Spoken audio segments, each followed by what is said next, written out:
Monero is a cryptocurrency that began in 2014 as an implementation of the CryptoNote protocol.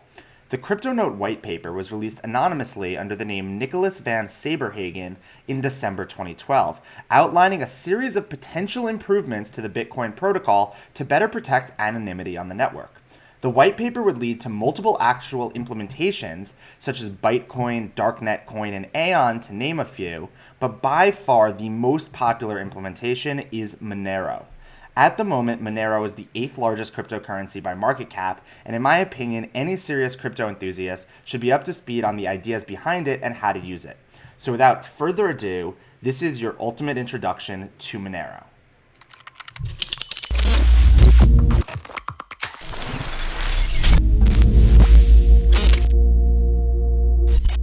So just a quick refresher on how Bitcoin works is you have this 32-byte private key, and the private key uses ECDSA cryptography to generate a public key, and then that public key goes through a series of multiple transformations to finally arrive at this 34-character address, which is the thing that you always see that has that one and then a bunch of characters after it. Now, when you send Bitcoin to another person, what you're actually doing is you're generating a series of UTXOs, or unspent transaction outputs, that specify which address is going to have control of those funds. And of course, you can't actually move the funds unless you have access to the private key. Now, the Bitcoin blockchain is basically just this gigantic ledger of all the UTXOs and which addresses they belong to. So if you want to query for an account balance, you can look at this ledger and just sum up the UTXOs that are specified on that address in a really quick lookup. Also, not only is this ledger public, but also every transaction itself is included on the public ledger. So any transaction for any Bitcoin you can see publicly, and you can even look at a UTXO and see the full history of it all the way back to the Genesis block. And Ethereum works in a pretty similar way, where you have a 32-byte private key, and that goes through ECDSA cryptography in order to get the public key. And then the first 20 bytes of the public key is the actual address that you use on Ethereum. And then there's this state tree that has a list of every account, every address, and the balance of that address. And then over here, you might have another branch that has another address and another balance. And then if I wanted to make a transaction from this address, basically I would specify the amount of ETH that I wanted to send to this address, and this balance would get diminished by that amount, and this balance would atomically get updated by that amount. And then that entire thing happens in a transaction that we would have over here. And we could see this transaction publicly. We can see the addresses and balances of every account publicly, and the lookups are really, really quick in order to do that. So what are the potential problems with this approach that Bitcoin and Ethereum have taken of having, all this information public by default? Well, one is just a general issue, I think, with transparency, where, transparency is good, but it's possible to have too much information. For example, if I, want to raise money for something and I have a donation link in ETH, and, there's a lot of money that's potentially donated to something, that could almost be problematic because it's so public exactly how much you've maybe raised for something that it could put a target on your back, where people say, oh, that guy's got a lot of money, we should go after him. And you've already seen this happen with core developers on the Ethereum team getting specifically targeted for different social engineering attacks. Also, as the analytics are getting better on this thing, so number two is that it's really easy to do analytics on these blockchains because it's all public, and you can do this really complex analysis. People are getting better and better, I think, at mapping IRL identities into Ethereum and Bitcoin accounts. So because all this information is public, it's just a matter of time before someone might be able to find information that can map your ETH address or your Bitcoin address to your in-person identity. And then you have all this information publicly there that could, paint a really, really big target on your back. And also when you have this kind of analytics being really easy to do, you run into issues like, for example, front running, where you can map different accounts to which addresses are exchange addresses. And then if for example, that one Ethereum address is an address that, say, the GDAX exchange uses, and you map out the token holders, well, then maybe it's possible to front run different transactions where you can detect tokens being sent to GDAX, and you might anticipate a sell at that point, so that you might then try to front run that transaction and sell your tokens first. And you get into all this weird like botting behavior that may or may not actually be good for the ecosystem. But also probably the biggest problem with all this public information you're going to potentially run into is issues with fungibility between coins. And I'll elaborate for a sec on what I mean by that. The idea of fungibility is that when you have some sort of means of transaction, that the two different items are always interchangeable for each other. So for example, if I have a $20 bill and you have a $20 bill, you can always assume that these things will be exactly the same. Even though technically they have different serial numbers associated with them, this is roughly always going to be equal to this. And for the most part, with Bitcoin and Ethereum so far, one BTC has always equaled one BTC, and one ETH has always equaled one ETH. But because the UTXOs are public, like one UTXO might have a different transaction history than another UTXO. And you can think like, because cryptocurrency is so cutting edge and it's being used by so many different parties for different things, you have issues with like ransomware, where you have things like CryptoLocker and WannaCry, where they're literally making ransomware that encrypts people's files on their computer and then sends them blackmail in Bitcoin, or else they'll delete the decryption key. So you could see instances popping up where you have federal agencies detecting that a certain UTXO was paid in ransom for WannaCry, and that if that UTXO later gets sent down the road, and then eventually ends up in your wallet, you could see a federal agency potentially putting this UTXO on a blacklist and saying, well, we know that UTXO was used in ransomware payments, so we're going to blacklist any exchange from letting you sell that UTXO for US dollars, because this is like technically drug money or illegal behavior.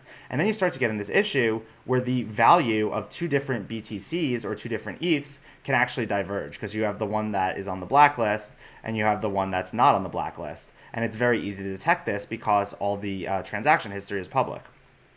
So now you have this issue where the actual price might diverge between two different coins, and you're going to break this idea of fungibility between the coins. And that should be a concern if you want to think of these things as potential transactional currencies. Maybe they're not going to be. Maybe Bitcoin and Ether will never really be used as transactional currencies, but you really need fungibility in order for that to work. And I think you will start to see this emerge in the next couple of years, where you'll have like freshly mined BTC be sold at a premium because it doesn't have TX history associated with it. So CryptoNote and Monero is an attempt to build a solution to these potential problems. And it starts out the same way, where you have a 32-byte private key for a Monero address, but this private key, instead of just mapping one-to-one to an address, actually creates a much more complicated data structure. And one piece of the data structure is what you would think of as like an address, the way you'd have in Ethereum and Bitcoin. In this case, it's a 95-character string, and the string will start with the number 4. So Monero addresses are 4 and then 94 other characters. But in addition to creating the public address, your private key will also create what's called a spend key, and it will create a view key. And the spend key and the view key both have private and public components to it.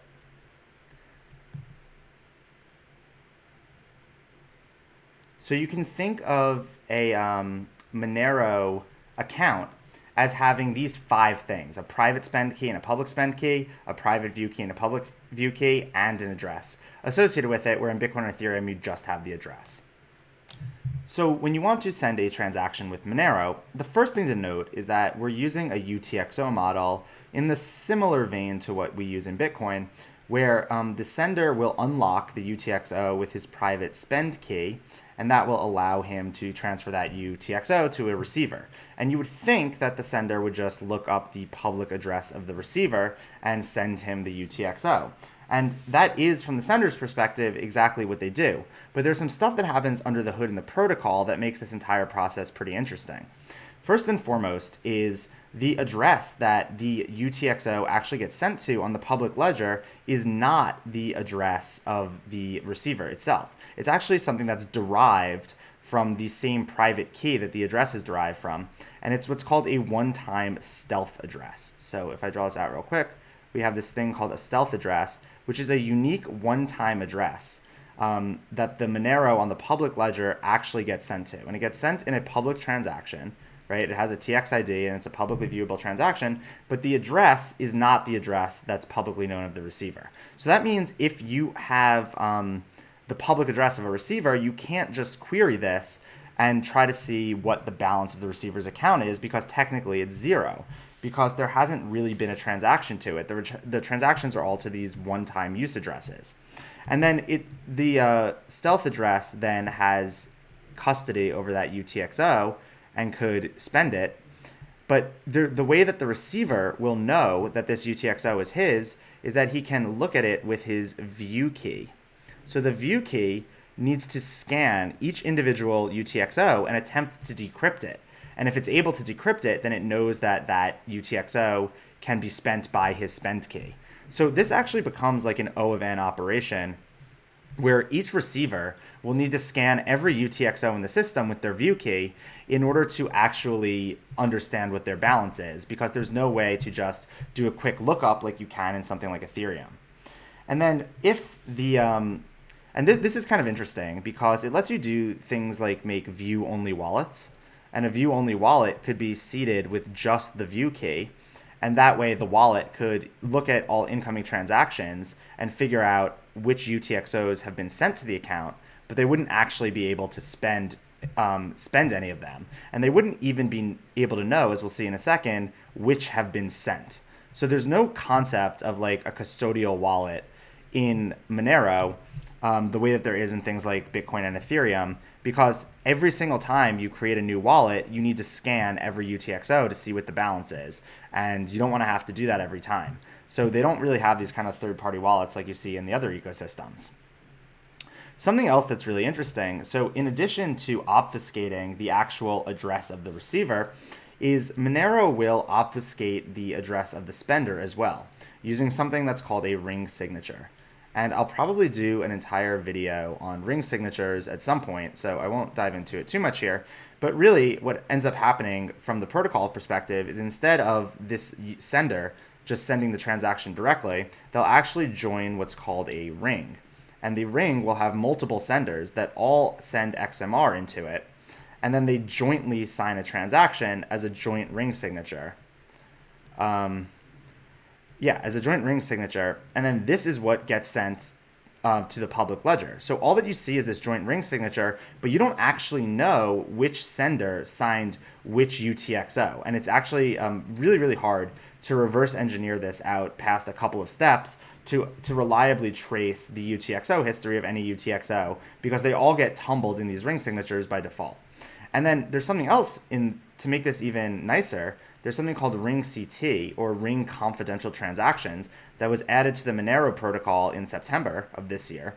And ring CT, by default, will obfuscate the actual amount of XMR being sent in this joint ring signature.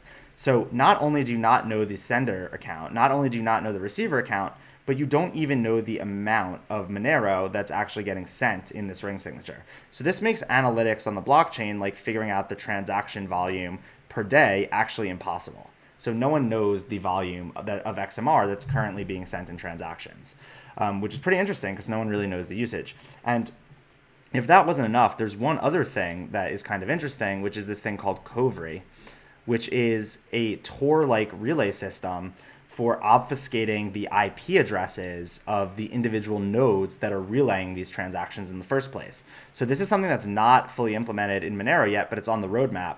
So that instead, because right now you can still kind of see which node is sending the transaction, like IP address wise, even if you don't know their address. But if you have a Tor-like system where the transaction bounces around a bunch of IP addresses before finally getting sent to the network via a proxy, it would be hard to ever know which country or region the transaction was actually coming from. And if that's enabled by default with all of these features together, you're going to have really, really nice privacy functionality on this blockchain. Another interesting thing with Monero is the way that it's mined. So with Bitcoin, you have this proof of work algorithm that involves computing the SHA-256 hashes of random strings. And it turned out, the initial ideology, I think, of Bitcoin was this idea of one CPU, one vote, where if you could just mine on whatever chain you believed in, and because of that, you would have users deciding what the future of Bitcoin was and agreeing to different forks and things like that.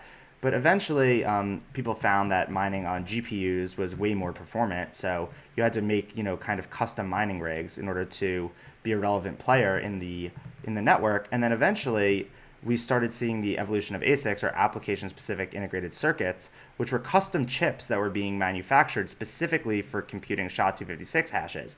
And as it turned out, there were only a couple of companies that started manufacturing these, so they almost had like a de facto monopoly on the Bitcoin hashing power. And that's why most Bitcoin hashing power is being run in China, because they have access to cheap electricity and they have the lockdown on manufacturing these ASIC chips in their country. So that was Bitcoin. And then Ethereum wanted to make a mining algorithm for their proof of work mining that was ASIC resistant. So their mining algorithm actually involves the execution of smart contracts.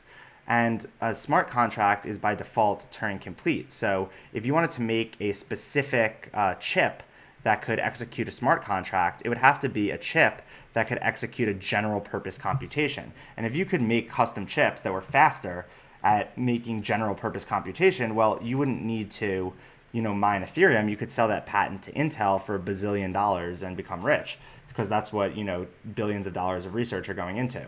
So it turned out there were no ASICs for Ethereum, but they did have highly performant GPU mining. I think GPUs mine at around 100x the speed for Ethereum that they do for CPUs.